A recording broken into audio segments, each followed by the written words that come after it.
One. Sound check or wala?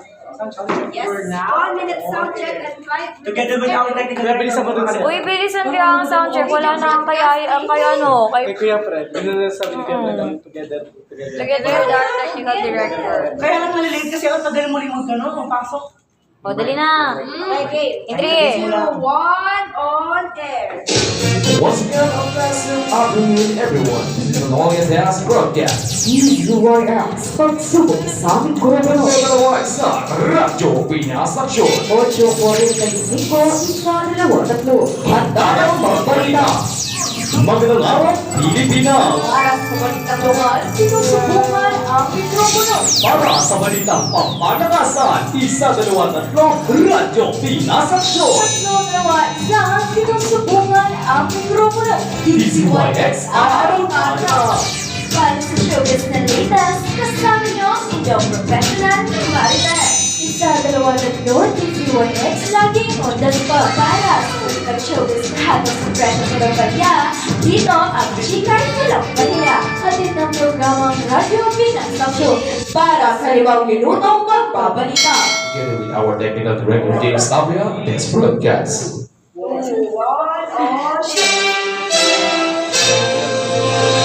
Live mula sa news center ng DZYX, maghahatid ng totoo at mapanindigang mga balita. Ito ang Radyo Pinas Aksyon 8:45. Narito ang mga tagapaghatid balita. Sandigan ng pinatapat na magbabalita. Hindi na mapanindigang katotohanan para sa masa. Ito ang Radyo Pinas Aksyon 8:45. Magandang araw, Pilipinas! Ako si Fred Malingas. Mayo Palit Banabot Pampanga, ako naman si Silvia Menezes. Para sa mapanindigang palitaan, At para sa tapat na lingkod bayan, ito ang DZYX 8:45. Ang oras sa buong kabuluan ay alas 3 ng hapon.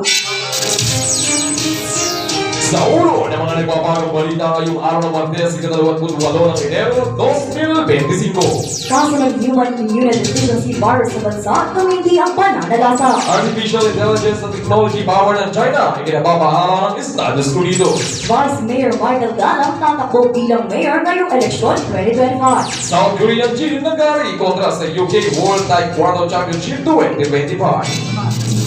Para sa balitang pambansa, partner ibalita mo. Partner, nasa may 3,000 na ng HIV ang naitalang bagong kaso ng bansa ng Department of Health noong Disyembre 2023. Base sa datos ng DOH noong December 2023, pumalo na sa may 126,000 na ang nabuwang kaso ng HIV sa bansa ang naitala.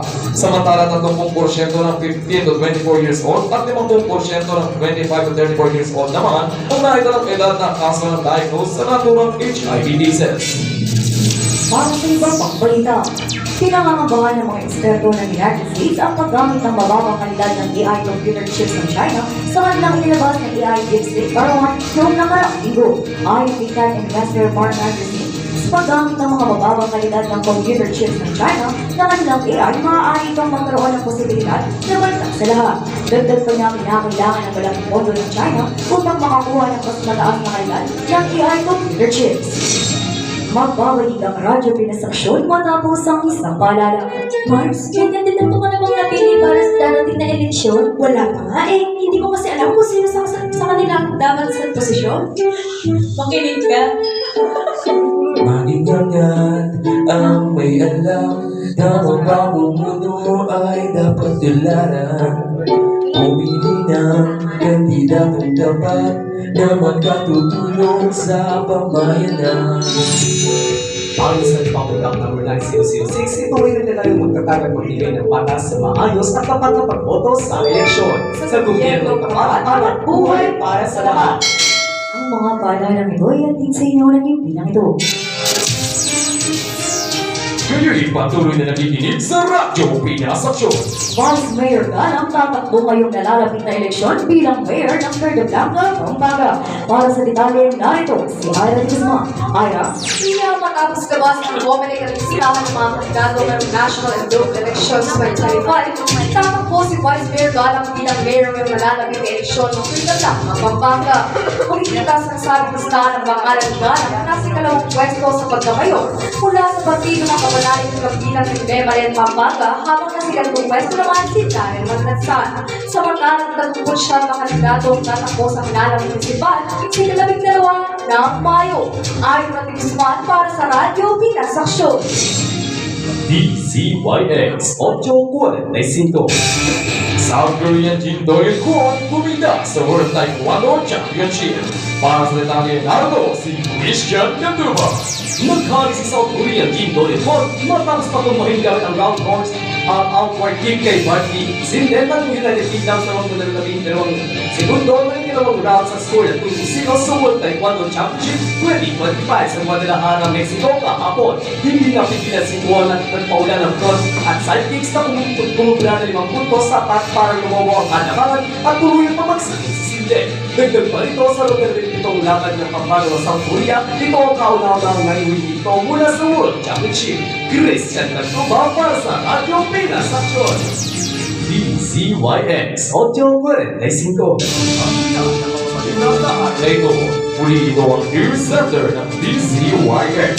Magahan ng totoo at kapaligigang mga balita. Ako si Fred Malino. At ako naman si Rio Meneses na nagsasabi sa tapat na magbabalita Aangat ang buhay ng bata.